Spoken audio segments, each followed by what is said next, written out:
السلام عليكم ورحمة الله وبركاته. إنشاء عن العلم لكافة المراحل، قصير وسهل، وإن شاء الله تاخذون عليه درجة كاملة.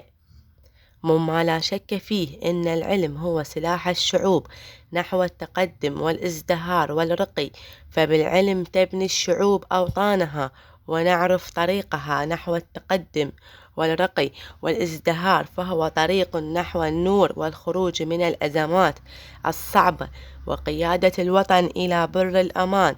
لذلك يجب على الشعوب الاهتمام بالعلم حتى يتقدم الوطن ويصبح ذو قوة عظمى صعب هزيمتها. وللعلم أهمية كبرى في حياة الإنسان والأوطان، فالمقصد بأهمية العلم هنا هي ليست استطاعة الشخص على القراءة والكتابة فقط، وإنما هو أن يستطيع الإنسان التعامل مع العلوم المختلفة. فإذا كان الإنسان لديه ما يكفيه من العلم، يمكنه أن يستطيع الحصول على وظيفة، وأن يحقق الاستقرار المادي والمعنوي، وهذا هو بداية طريق السعادة. فدائما يقول العلماء إن سبب السعادة في البداية هو العلم، فالعلم يكون سلاح كحارس وحارس لطالبه، والعلم موجود مع الإنسان في حياته وحتى مماته.